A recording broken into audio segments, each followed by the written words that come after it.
indigenous soul, indigenous soul. Indigenous soul, indigenous soul.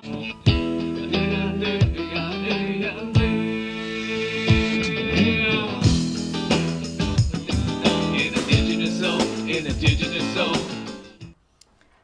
Good evening. I'm Cihuapilli Rose Amador, and this is Native Voice TV. Thank you for coming all the way from Stockton to tell us your story. Thank you, Rose, for having me in. Of course, you know, my family is very grateful for taking the time to share a little bit about Jerome. So Jerome speaks sometimes through me, and so I'm just grateful to be here. Well, I'm sure he's here with us.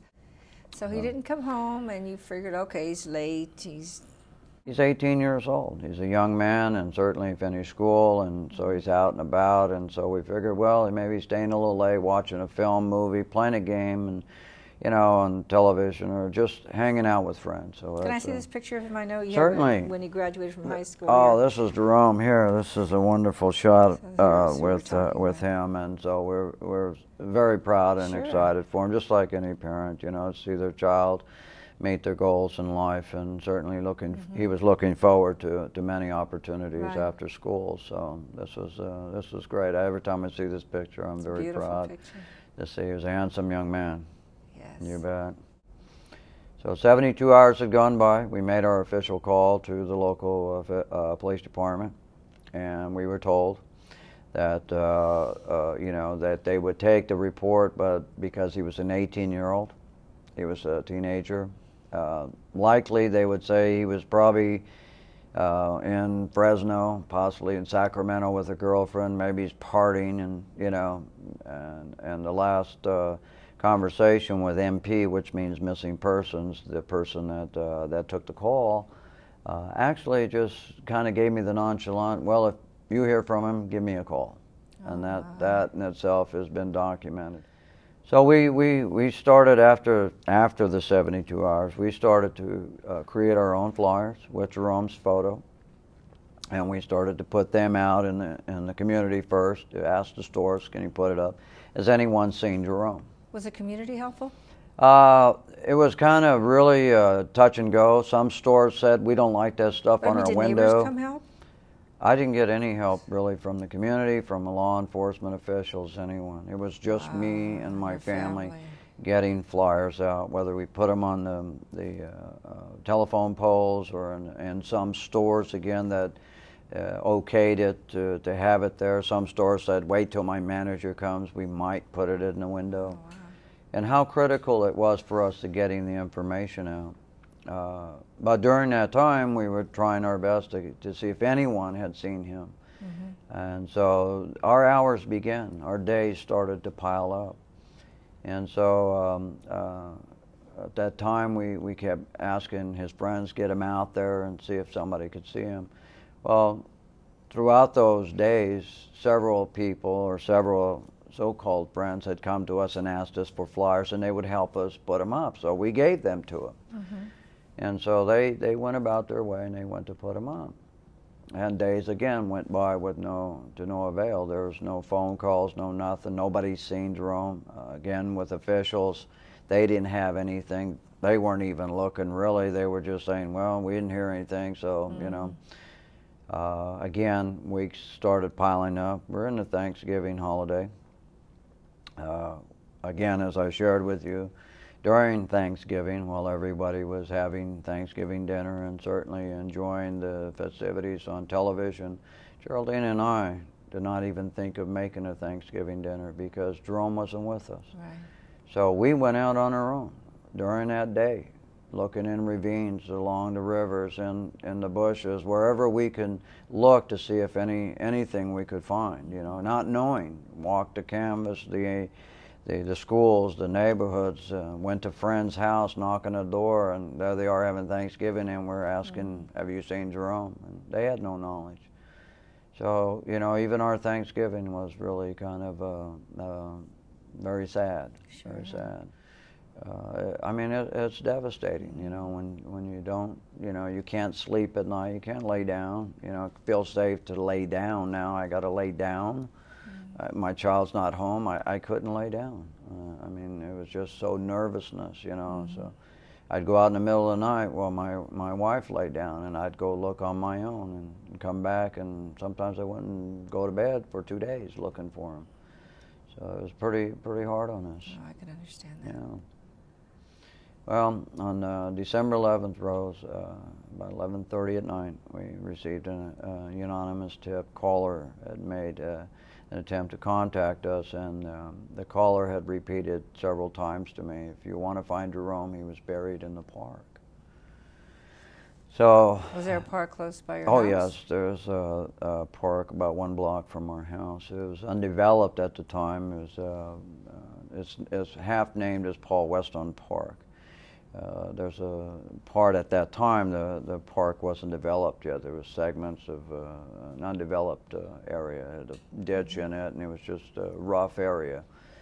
And so about 11:35, I got the first call, and I got up and I told Geraldine, you know, somebody said go to the park, and she was kind of stunned. Who would call? I said, I have no idea who called. So we started to get dressed, and the phone rang again. So I picked it up, and again, the anonymous caller said, if you want to find Jerome, go to the park. Wow. He's buried in the park. So at that time, you know, PD had already monitored our telephones and stuff. So they heard the call too? Oh, yeah, they heard the call. And they didn't go out there? No, they came to my house. They didn't go to the park. They came to my house. They came inside my house. There were about 6 officers. And we were getting dressed. We're putting the jackets on, or getting a flashlight. Got my you know, of course, our pet dog, and we got messy together. And we said, we're going to the park. PD says, no, we'll go to the park and look. You stay here. And I really, be honest with you, I said, I've had enough of you not looking for him. I'm going myself. So we left them there, and as on the way out. They didn't go out there too? Well, they came later, but we left them. We left them there in the house, and actually before I walked out the door, I actually told them, make sure, you know, shut the front door when you leave. Wow. Because they were setting up equipment or whatever, you know. I don't know what they were doing. I was going to the park. So me and my wife and my dog, we drove 1 block from our residence over to the undeveloped area. And we parked our truck, and we started to wander the park. So we went out to the park. We began walking around, Rose, and of course I come to an area. I lit a cigarette.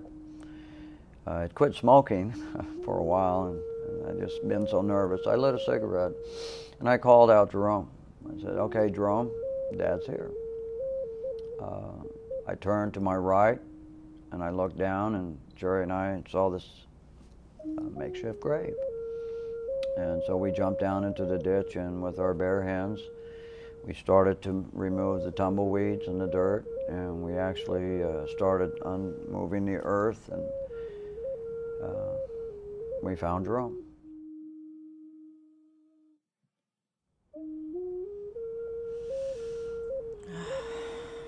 Wow.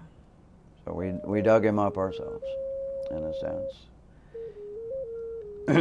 And I think you told me earlier that you asked your wife to go call the police at that time to come out. When we found Jerome, I asked Geri, you know, we sat there for a few minutes though. We knew it was Jerome. Mm-hmm. But again, you're looking at someone who's laid out there for 26 days. So I knew in my heart that was my boy, and Geri knew that. So I asked her, leave, take the dog, go find those cops. Mm-hmm. Go down there, whatever they needed to do, go find him and bring him here. So while Geri ran with the dog to go call the police over to where we were at, I sat with my son in my arms, and I remember the best part about him in my life. And I can tell you that, you know, as anyone known, that he was my son. And I didn't care what he looked like. He was my boy. Mm-hmm. And I remember the spirit that was guiding me. It said that I would walk in the light of justice through the grace of God, and that the justice light would not turn out on Jerome. And I believed that, and I drew strength from that. And Well, I was sitting there waiting for the police to come. You know, there's so many things that go through your mind. You know, revenge, anger. You know, you wanted to do something to someone who might have done this. So there was a sense of, you know, very much anger. And it could have been out of control anger at one time. But something came over me, and I can tell you that the best part about all that is I remember sitting there with him in my arms, and a voice came over in my heart and said, "I too lost a son."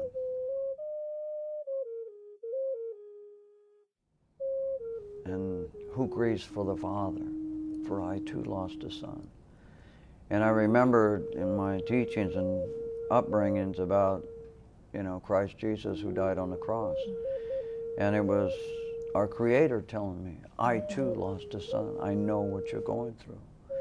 And I believe that's the message He gave to me. Who grieves for the father, for he too lost a son. Right. So it was very spiritual for me to know that I was being healed at the same time being devastated. And so I knew there was immediate healing going on. So when Geri came back with the police department and they finally arrived, then all kinds of havoc started. They asked me to put him down, and Did they ever question you? Yes. Oh yes. Oh, most definitely. Really? They asked me to put him down, and then they tried to tell me it wasn't him, and actually they told him if I didn't put him down, they were going to arrest me because I was disturbing evidence. So they actually had us come up from the ditch, and they came, and all of a sudden a lot of police officers showed up, and next thing I knew we were hurtled into a van and taken downtown to a police department headquarters and interrogated for 5 hours. Oh, you were? Yes, ma'am. Geri was separate. She went down the hall to another room. I was taken to another room, and I was questioned, you know, outright. Did you not do this yourself? And did you drum up all this? Didn't you create all this? Didn't you kill your son? And I mean, you know, we're in total shock. We have no clue or idea what they're talking about. But again, as a victim, in any case like that, Rose, the first thing officials do is they want to first start the elimination process, and that's really making sure they go right to the family and say, you know, they might have did this. When they find that they didn't, then they move on the outer perimeter and go from there. So I understood that they had to question us. Still, what a hard time. You bet. I mean, you bet. And the whole time while they were questioning us, I had Jerome still on my arms and my hands, you know, and I was totally in shock and didn't even know that I was smelling him and sitting there being questioned and drilled and questioned and drilled, and yet they're my hands with him on it. When we came out of that 5-hour interrogation, they brought us back down the hall. It must have convinced them that we had nothing to do with it, because they were now taking us back to the park. At that time, I noticed through a glass window they had 4 youth already standing in that waiting area. So I asked them, you know, are these somebody of interest? And they said, most definitely, these are the boys who did this to your son. So they had already arrested them. Now, you recognized... I recognized Roy Blank. And he was the boy that had offered to pass out flyers. Or yes, you said there him and Nick Langston. Yeah, they had come to our house and asked us to pass out flyers. And we gave them to them. And they not only came once, they came twice. How did they get them so quickly? What led them to these boys? I believe that they had some sense that these were the last to see Jerome. They had, and it was interesting learning through all the trials. We learned through their investigation that they had kept saying, we left Jerome in the park. The last time you seen Jerome, we left him in the park. They didn't say he did anything to him. They just said, we left Jerome in the park. So with their investigation, and certainly coming up with what they did, they arrested those 4 youth. Was it one of them that called? No, I was not. It wasn't? No. So somebody else knew about it as well? Yeah, it took them about 4 months later to determine that because, again, a process, a procedure that they had to go through for Pacific Bell to release phone records, for them to track down where that call came from. Even though we have a caller ID, it's still, Pacific Bell in this particular case would to release that information being a private caller. As we know we have now that technology today on our telephone, we can tell where the call originates from. But 7 years ago, we weren't that, I guess, advanced. So Pacific Bell had to release that information, but again, it took 4 months for us to identify who the caller was. Wow. Right. And then you had the trials.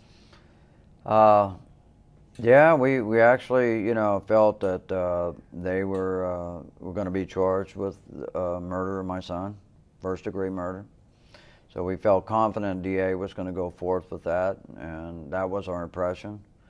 And so, we were attending the court hearings, and we were hoping that, again, just like any homicide victim, you want to get those involved put behind bars, put behind jail, and certainly, you take a life, your life should be taken from society.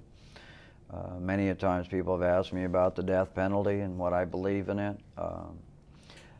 I more or less will tell you, Rose, that if you take someone's life, I believe your life should be taken out of society, and those opportunities to be able to be a part of society and bringing up your own family or having a house and cars or, children to go to school. Your life should be behind bars for the rest of your life. But that's what I believe in. It's not really what justice really puts out. Because as we know, in many cases, justice sometimes is served in half a sentence. Somebody could be sentenced 25 to life and be out on parole in less than 20 years. So the DA is struggling with the law. What does the law say? The law says, well, they're just children. But guess what? Murder is murder. That's right. There's no color in murder. There's no ethnic group divided and sliced and diced like a piece of pie. Murder is murder. There's no color. So we're struggling with that in these trials where they didn't know if we were going to go juvenile court. And we've gone through that process until all of a sudden the juvenile DA says, well, they changed the procedure, now we're going to charge them as adults. So it slows the process up. It now puts it on a calendar year for a judge to look at and says, oh, okay, now I got to take this case. And you have 4 of these. So now the DA decided to take all these young kids on and try them as adults. So through that process, you have one of the youths pled the Fifth Amendment, had a lawyer and pled the Fifth Amendment. Well, then we all know what the Fifth Amendment is. You cannot say anything that would be against you in any court of law. The other youth, had gone to court. They made deals behind closed doors. Next thing you know, oh, well, we're going to charge them with manslaughter. Manslaughter as a probation response to them is saying, well, he's underage, we'll put him on a 5-year probation for murder and manslaughter. So they made that decision. And so 2 out of the 4 got 5 years probation for being underage. Probation? Probation. Probation. And they charged him with manslaughter. The other 2, Nick Langston got 5 years, and now he's out. Roy Blank is still in prison. He won't get out till 2013. Okay. Wow. So that's what we are faced with, So we've already experienced the other 2 being out, and especially in our community. They've walked in front of me. They've cursed me out, laughed at me, and yet we, as again victims, being victims of homicide, we cannot do anything about that. That's the way the court operates. They make a judgment and they're stuck with it. So the deal's behind closed doors. So there wasn't a jury trial? Yeah, there was. You think it had anything to do with being a native boy that was killed by white kids, and the white kids get more of a break because it is a native? I think it's so much with the minorities, Rose. You see that so often, 72% of those inmates in prison are minorities. Anytime, and I've said this to them, if it was 4 Indians who killed a white boy, we wouldn't have a trial. We would have had an execution and would have hung them. That's true. But I have 4 white boys who killed a Native American, and we're making a deal. Yeah. We're making a deal. And it makes it hard to understand justice in that way. So we've tried to... Well, I don't see that as justice. No. Because it isn't. Oh. It isn't. So, how as a family, you've gotten a lot of strength from Jerome. Mm-hmm. You move on, and you've helped. You've done so much for other families to try and get laws changed, to try and get mental health for people. And how do you help other families cope?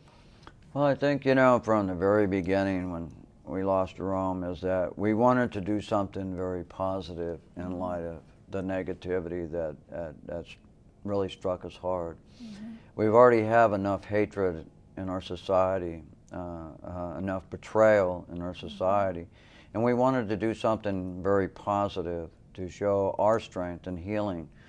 And I think a lot of people don't realize or understand our Native culture. When we say we lift our prayers up to the Creator, we're healing. And we heal differently than most people view us as, but we heal in some way. It may not be immediate resolve. It might not come, you know, in a time frame where they say to you, when are you going to get over it, Mr. Muniz? You know, it's been 5 years, you know. There is no getting over it because you have to get through it first. And when people don't understand that part where they say, you know, well, haven't you gone over, you know, and beyond past doing all that? I mean, come on, you know, you hear that a lot, you know, you should already, you know, gone, your son's been gone, you know, they're confused themselves when they talk to me. But I think as Natives we find a way to continue to keep a living memorial with them, because we don't look at them as they're just gone. Right. We know that they live with us in our spirit. So even in Jerome's passing, you know, we used a term when people bury their loved ones, they have born and they died. Well, we felt very clear about this whole thing, that knowing that if you're going to turn something very positive into something negative, Jerome was born, but he was also reborn onto our Creator. Yeah. So it gave us life to know that he's reborn. He has a spiritual life that we need to honor because of his lifespan. You know, 18 years is still to us very short in his life, but yet, as Geri had said in an interview, she said, we thank God for the season that he has given us in 18 years. And it was a season, and we have to be blessed with that. We didn't want where we found Jerome to turn into a gravesite. And the public has their way of wanting to honor or at least bring some homage to what happened. So we decided that we wanted to get involved in that Phase 2 project and said, well, why not turn it into a nice park? And so we began to work with city managers, the Parks and Recs department. So I requested that the first, number one, for the safety and well-being for our children and community, that the ditch that Jerome was found in be covered up. And they came right away with my request. I think I faxed it at 9 o'clock in the morning. By 3 o'clock in the afternoon, Rose, they had the earth movers there. And I think they honored that with Jerome and said, well, let's just, you know, let's not linger here about what happened to him here. Let's start moving towards what needs to happen. So from that point on, we started working with the city, and they included me onto the planning commission of the park and the designer. I met with the designer. He's a wonderful individual. And we began our healing process really then, because people ask us, how can you go back to the same park your son was murdered in? And you're out there pouring concrete and planting trees and putting up lighting. Because you know his spirit's there. He's there, yeah. And to us, it was healing. It was our way of healing. To go back and to plant, you know, a tree and see that now, even now, after 7 years, it's growing beautiful. So the city felt very, very confident in us, and that we were going in the right direction with Jerome. And so they decided to say, well, you know, you're helping build this park. Why don't we dedicate a site to him and put an art, we're going to have an art design out here anyway. So let's make it Jerome's, you know. So we said, wow, this is great. So it just started from there. We wanted to try to heal in some way. And so I encourage a lot of our families that have lost loved ones to find some way of healing. And the only way really is the beginning of healing is within your loss. Can you share something with our audience who may be going through a similar experience? Well, I just know that the healing process is going to take a long time for my family, for Geraldine and Ty, Nathan and Nicole, and certainly Josh. And I think that is still striking us a little bit. But, you know, we have the support of our Native brothers and warriors and our sisters in our community. And being out there playing music, I am a flute player. I think I try to play my flute and honor my son, and I hope the audience sees that my music is to carry on Jerome. But I think, you know, we know it's going to be a while. It's going to be a while for us to really find some peace and understanding of why these things happen. But I think the Creator's blessed us in many ways, and it's through people, and especially Jerome. Jerome is being sought after. He's even the guiding light there. He's the guiding light, and he's guiding us so much, so we're grateful for that. I want to thank you for being here You bet. and sharing your story, and I just wish your family all the best.